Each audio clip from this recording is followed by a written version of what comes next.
Everyone, welcome back to Live Darts. We are here at Stevenage for the exhibition, and Wayne Mardle's got his playing shirt on. Are you going to have a run around tonight, Wayne? Well, that depends. If these behave, then yes, I will run around. Yeah, hitting maximums is not as easy as it used to be. But every now and again, the trainers make an appearance, and I can't cope with Usain Bolt. But if those three little trebles go in, then who knows? Premier League is now done and dusted. We have I say a new Premier League champion, but it's an old Premier League champion as well. Michael did the business last night over 2 games. Semi-final though, he was vulnerable. Didn't play his best against Gerwen, and Daryl missed an opportunity, if I'm being honest. Yeah, I agree. Daryl didn't play great, but we just felt that because Daryl had done a job on him twice in the league phase and actually beaten Michael in the Players' Championship finals over a very, very similar distance to what it was last night, that, do you know what, maybe he's got something over Michael and he can get him done again. Well, he kind of wilted. He did, and Michael got his man in the end. I just feel that Michael is just so comfortable playing the Premier League finals. I really do, and he's reached the final now 7 consecutive years. He's won 5 of them. He's been beaten by Gary Anderson and Raymond van Barneveld. So who he's lost to, they're no mugs, are they? Mind you, there are no mugs in the Premier League anyway, but I just felt that Michael had everyone's number. I really did. You touched on that, and in the final, he's never averaged less than 102, winning or losing as well, which is a phenomenal feat. Well, last night I thought was an odd game because he started off really well. Rob was a bit sluggish. Then Rob really got into it, and we're thinking it's going to go 5-5 at the break, and it went wrong for Rob. Okay, he kept going inside on double 18. Well, he's gone outside with the first dart, and then was just, I think he snatched it. I think he pulled it. He wasn't overly aggressive. He just pulled it. Then missed double 9. If that goes in, do we have a different game? Yes, we do. But what Michael did the last maybe 4 of the last five legs, he played really well. He really did. He runs through the finishing line. He doesn't stumble across it. He runs through it, and you actually think that someone's missed their opportunity. And once you do with Michael, he doesn't let you off. And like you said, 102 was his lowest average. It was 103 last night, and it didn't look that good. That's how good he is. I was going to say that because there's certain things about Michael and Phil which are very similar, where beforehand Phil used to go, oh, we wasn't that good, and you look, it's 104, and it's now very similar to Michael, where we set such high standards. Like we agree, we were in the press room last night, and we were like, he hasn't played that well, and you look, it's 103. So there's so many similarities between the two. Yeah, there really is, and a lot of people, because Phil Taylor's won 16, I was chatting with Phil in there. Basically, he was signing a shirt, and he's putting 16 on there, and I've signed one, and he put 0. That's not even funny, is it? No. And I went, Phil, 16? He went, yeah. I said, he used to being called the 16-time world champion. I'm getting off point, I appreciate that. Yeah, maybe I am. I was like, oh, right, okay. It's become blasé for him because he's won it. But look, Michael van Gerwen is setting standards that not even Phil Taylor could set. And that is the league phase average, that is the 180s, that is the tournament averages for the World Championships, the tournament averages for the match play, and the Premier Leagues and the Premier League playoffs. Michael van Gerwen holds all these records. Did we think anyone would come along? No. Someone may come along in the next 10 years. I'm just going to reel off Leighton Bennett. The kid, the 13-year-old, is an absolute phenom. He's throwing darts that only I can dream of. Look, we don't know what's going to happen, but the way that Michael has grabbed the darts by the scruff of the neck is incredible. Obviously, like myself and you, we've been to every of these 17 nights. Have you got any standout moment? Every single one. 100% records. But have you got a standout moment or a memory from looking back across the Premier League that really stands out for you? There's a few for me. There was the way that James Wade played against Daryl Gurney. And forget about the averages. The way that James Wade played in that game was nigh on perfect. When he threw first, he left a double after 12, or if he didn't, he was already out. But he left a double after 12 and then went out. When Gurney threw first, he allowed Gurney no mistakes.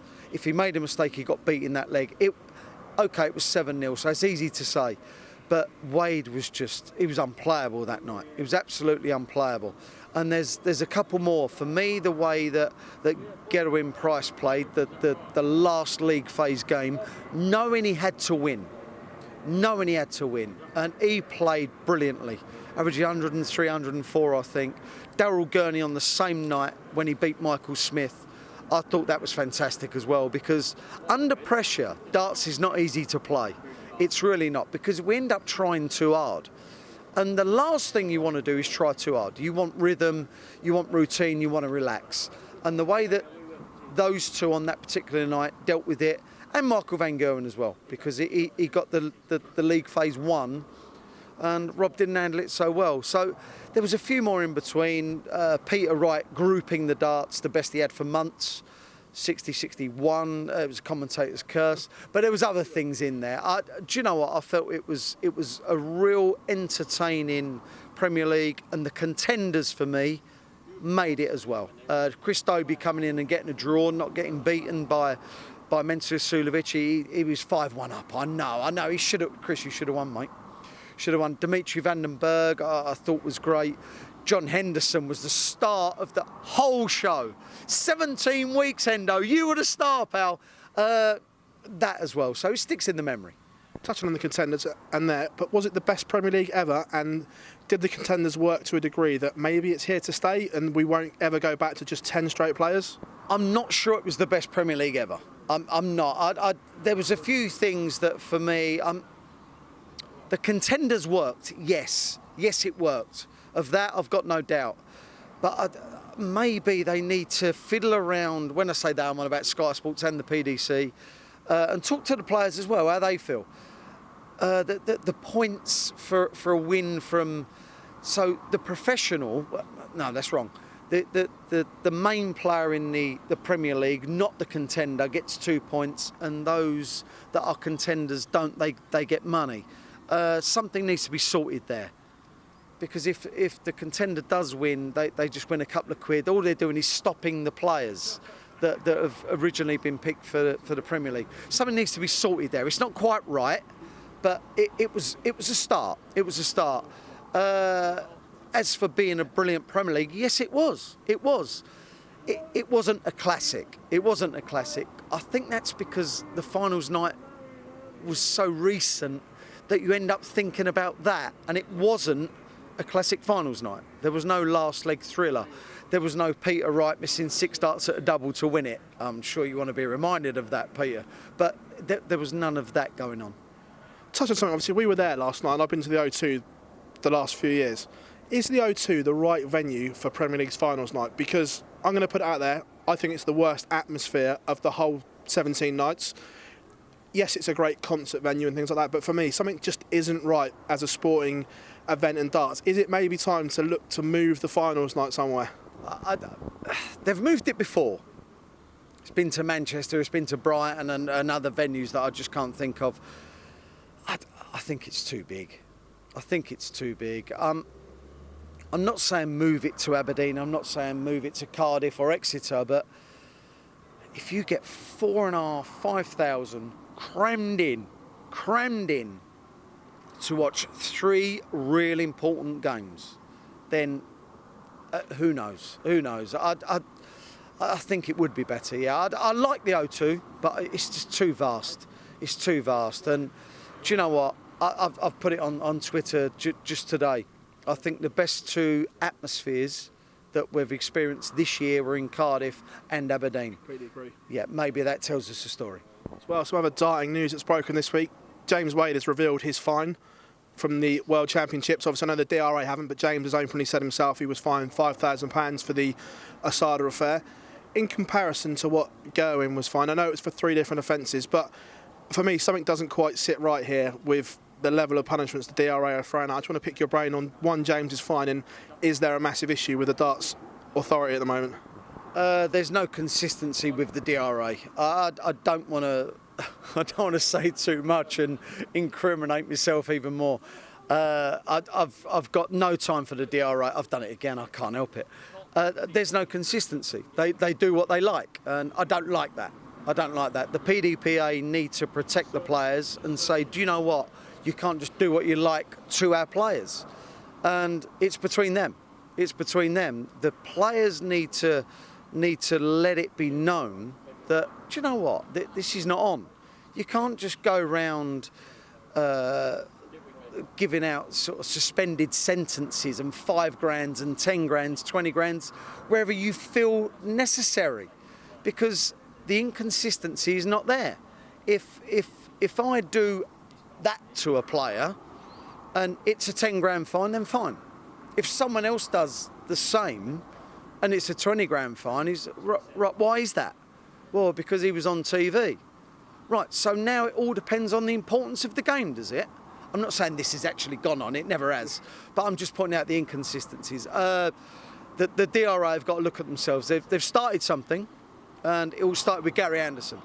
Started with Gary and Gerwen Price. That's where it started. There was so many inconsistencies throughout what they find and what they didn't find. They've got to get it right. What they've got to understand is now that the players have now got managers. The players have now got a lot more money than the DRA. If they want to take them to court, then they can. There was one on the DRA notes I still can't get my head around. The 2 Australian guys that match fixed, in my opinion. I know they divvied the result to suit them both, but it was match fixing, and they were fined and not suspended. I find that absolutely preposterous. In any other sport, if you fix the result of a match, you're getting a hefty suspension, and they haven't. Forget everything with obviously Gerwen Price's fine. That for me is a massive flaw. Like I said, there's no consistency, and the players, they should have been banned. You can't go around doing that. And if they think it's fine, then okay, that's up to them. But it's not fine. What they're actually saying is that you can go round playing in a league format or a round robin format, whether you want to throw a game, whether you want to lie about the result to give you a benefit of some kind later on. It's wrong, and they should have been banned on the spot. Going back to some brighter news, let's get off the DRA subject. We're bored of that one now, but it had to be talked about. The World Cup's coming up, and when you did the draw, you tipped an upset in round 1. You've gone for the Philippines to shock England in round 1, which caused a lot of stir. Having the dust settled, you still sticking by that? Do you fancy the Philippines? Well, hold on, let me put this right. I actually said that, yes, but I actually said before I did the draw that I think the Philippines are massively underestimated. And then they end up drawing England because I pulled the balls out. Do you know, I'm going to stick with it. They're 7-1. They're 7-1. And all I could get on was £99. Not even a ton. It's pathetic. I won't tell you I could get all the money on, but £99. If I can get more, and I will. They're massively overpriced. Lawrence Ilagan, Noel Malik Dem, they are quality operators. Lawrence Ilagan has got one of the best actions. His technique is fantastic. It's one of the best in world darts. Because he hasn't won a Worlds or been in the match play or made his name on the world stage, people think that I'm talking nonsense. If they lose 5-0, I probably am. Oh, it's all about the result, Wayne. It's all about the result. Look, there's a few others as well, but I think England are up against it. And I know Michael Smith, I know Rob Cross. They've got to fancy their job. They've got to fancy going on and winning the whole thing, the whole shebang, because they are that good. And with Barney now not in Team Netherlands, with Jermaine Wattermina, with Michael van Gerwen, they're vulnerable. They're vulnerable, which is what opens it up for Peter Wright and Gary Anderson. You must be reading my mind, because I was going to come on to the Scottish pair. Gary Anderson returns to our TV for the first time since the UK Open, where maybe it was a little bit early for him to come back, but obviously he was defending it, so he wanted to. If the Scottish pair were never to win the World Cup, would that be one of the biggest travesties in darts, because what those pair have achieved and how good they are? Yes, it would be. The pair of them are just world class, day in, day out. They must get up of a morning, wake up thinking world class. They must do. They must do. Because they're that good. They've come close a couple of times, of course, but they've not won it. This is the chance. This is their chance. this is going to sound so disrespectful to other teams. The England team, okay, it's a strong team. The Dutch team has never been so weak. The Scottish team are the same. They are the same world-class pairing. It's theirs. It's theirs if they can perform under the cosh, which they've got to do, which they haven't done in previous years. I think they go on and win it. I think they. I can't remember the top and bottom half now. If the Philippines are in the other half, I think they meet them in the final. As well, out of the seeds, Team Australia look vulnerable to me as well. Simon Whitlock not playing it anywhere near his best at the moment, and the same as Kyle Anderson, just back from Australia, and again, not playing it anywhere near his best. Out of the top seeds, I think they're very vulnerable as well. A year ago, no, maybe even not a year ago, 7-8 months ago, Simon Whitlock, Kyle Anderson were playing great darts. Not now. Not now. Simon Whitlock, since his... I don't know why people had it in their mind that he was the next person in line for the Premier League. Maybe it was good that he didn't get picked for the Premier League because he's won fewer games than I have on the Pro Tour. I don't play on the Pro Tour. I've been sarcastic. He's not playing well, and Kyle Anderson has lost that bit of confidence as well. He's playing decent without doing any damage. Like I said, I keep going back to the Scots. I think Peter Wright and Gary Anderson are the pairing to beat. As well, all roads lead to Blackpool. There's only 4 qualifying events left. Duzza booked his place there, winning another Pro Tour second. If you're one of the seeds, is he the man that you don't want to draw? There's a few you don't want to draw. There's him, of course, because you know that he's going to average 95 minimum, maybe. 95 to 102, somewhere. Yeah, which is really good. That's winning form. Let's be fair. Jeffrey Deswan, Dimitri van den Berg. There's a few others that if I've forgotten, I apologise. But Duzza is a proven winner. 3 back-to-back worlds. He gets it done. I'm not saying he goes on and wins a match play, but yeah, you don't want to draw him. No one does. No one does until it gets to the latter stages, and we'll see how he feels then. But Glenn is so capable, and he knows it, and other people know it. And I'd like to see the best of him play in a format like that, which, let's be honest, it's an elongated format. And if he can get to, say, the quarterfinals when it's then best of 31, then we'll see how good he is, which is brilliant, by the way. Also, as well, last one, the rankings. We were looking at it the other day. There's a lot of people defending an awful lot of money this year. People like Simon Whitlock, Peter Wright are in danger of doing what we call an Adrian Lewis, where you're in the top 4, then you wake up plummeting. Is that an issue for the ranking system, the way that you can go to bed world number 4 and wake up world number 22? Because obviously you don't become that bad a player overnight. I know it's talked about a lot at the moment, but is there a massive flaw that needs looking at? Yes, the ranking system. It just feels like I'm picking holes in the game. I'm not. Look, the game's been good for me. The ranking system's poor. It really is. If your ranking was someone wins 100,000 23 months ago, and you win 100,000 yesterday, they both count the same. Within that 23 months, that person may have given up darts, but it still counts the same. It needs to kind of disintegrate month in, month out, a percentage. If that was to happen, then it'd be fine. I remember Robert Thornton winning the Grand Prix. When he had to defend it, he went to bed the world number 7. He woke up the world number 16. Like you said, you don't become that player overnight. No one becomes that poor overnight. Well, that happens.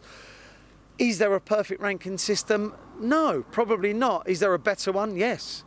Do I know it? No, I don't. But the PDC have got to look at the other sports, what they do. Beating Michael van Gerwen should carry a certain amount of clout, should carry maybe more ranking points, more pounds. I don't like pounds anyway. I think it doesn't work. Points. If it carried points, it'd be easier to work out. Golf, tennis, they all do a point system and a money system. Why can't darts do that?